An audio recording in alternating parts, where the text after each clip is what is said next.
Assalamualaikum warahmatullahi wabarakatuh. Yang terhormat Profesor Dr. Toto Soeharto selaku dosen pengampu mata kuliah filsafat dan pengantar pendidikan. Pada kali ini saya akan mempresentasikan mini riset yang saya susun guna untuk memenuhi tugas akhir pada mata kuliah filsafat dan pengantar pendidikan. Sebelumnya, perkenalkan, nama saya Thorik Rifki Pratama dengan NIM 216121038 dari program studi pendidikan bahasa Inggris kelas 2B. Di sini saya akan membahas 4 subbab materi, yaitu yang pertama, visi MTS Negeri 3 Boyolali, yang kedua, misi MTS Negeri 3 Boyolali, yang ketiga, tujuan MTS Negeri 3 Boyolali, dan yang keempat, analisis kurikulum MTS Negeri 3 Boyolali. Pembahasan yang pertama yaitu visi MTS Negeri 3 Boyolali.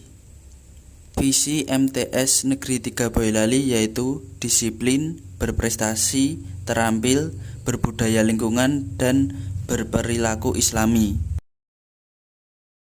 Berikutnya pembahasan yang kedua, yaitu misi MTS Negeri 3 Boyolali.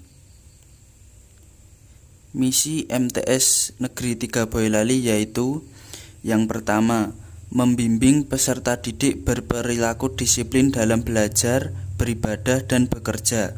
Yang kedua, membimbing dan membekali peserta didik menuju jenjang pendidikan yang lebih tinggi.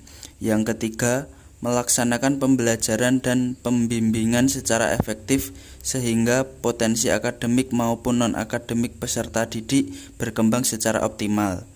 Yang keempat, membimbing peserta didik berlatih keterampilan untuk bekal hidup di masyarakat.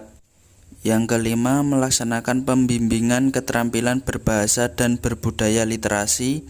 Yang keenam, membimbing peserta didik melakukan pelestarian fungsi lingkungan.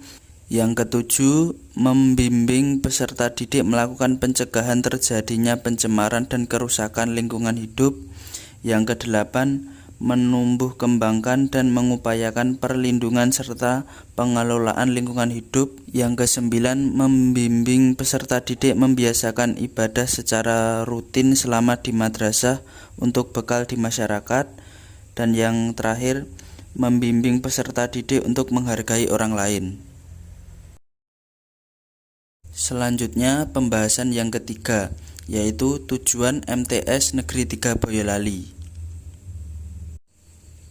Tujuan MTS Negeri 3 Boyolali yaitu yang pertama, yaitu mencetak peserta didik menjadi insan yang disiplin dalam belajar dan beribadah. Yang kedua, menyiapkan peserta didik meraih prestasi akademik dan non-akademik. Yang ketiga, menyiapkan peserta didik agar memiliki keterampilan untuk bekal hidup di masyarakat. Yang keempat, menyiapkan peserta didik agar memiliki jiwa dan panggilan hati serta peduli terhadap pelestarian lingkungan dengan melakukan upaya pencegahan terjadinya pencemaran, kerusakan, serta perlindungan dan pengelolaan lingkungan. Yang kelima, menghasilkan peserta didik yang berpakaian sesuai dengan syariat Islam. Yang keenam, menghasilkan peserta didik yang berpola pikir Islam. Yang ketujuh, menghasilkan peserta didik yang mengamalkan doa-doa sehari-hari dalam kehidupan. Yang kedelapan, membiasakan peserta didik bersikap dan berperilaku sopan santun. Selanjutnya pembahasan yang terakhir, yaitu analisis kurikulum MTS Negeri 3 Boyolali. Yang pertama adalah pendekatan akademik, yaitu mencetak keahlian dalam sebuah disiplin atau subdisiplin ilmu tertentu. Pada MTS Negeri 3 Boyolali terdapat 2 poin, yaitu yang pertama, melaksanakan pembimbingan keterampilan berbahasa dan berbudaya literasi.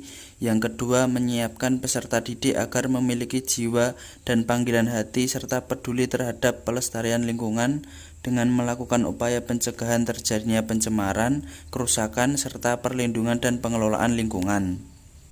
Selanjutnya, pendekatan teknologi, yaitu menyiapkan tenaga kerja profesional. Pada MTS Negeri 3 Boyolali terdapat 1 poin, yaitu membimbing peserta didik berlatih keterampilan untuk bekal hidup di masyarakat. Dan yang terakhir, pendekatan humanistik, yaitu mengembangkan wawasan dan perilaku peserta didik sesuai cita-cita ideal yang hendak dicapai. Pada MTS Negeri 3 Boyolali terdapat 4 poin, yaitu yang pertama, membimbing peserta didik berperilaku disiplin dalam belajar, beribadah, dan bekerja. Yang kedua, membimbing dan membekali peserta didik menuju jenjang pendidikan yang lebih tinggi. Yang ketiga, membimbing peserta didik membiasakan ibadah secara rutin selama di madrasah untuk bekal di masyarakat. Dan yang keempat, melaksanakan pembelajaran dan pembimbingan secara efektif sehingga potensi akademik maupun non-akademik peserta didik berkembang secara optimal. Sekian presentasi mini riset dari saya, dan apabila ada salah kata saya mohon maaf. Terima kasih. Wassalamualaikum warahmatullahi wabarakatuh.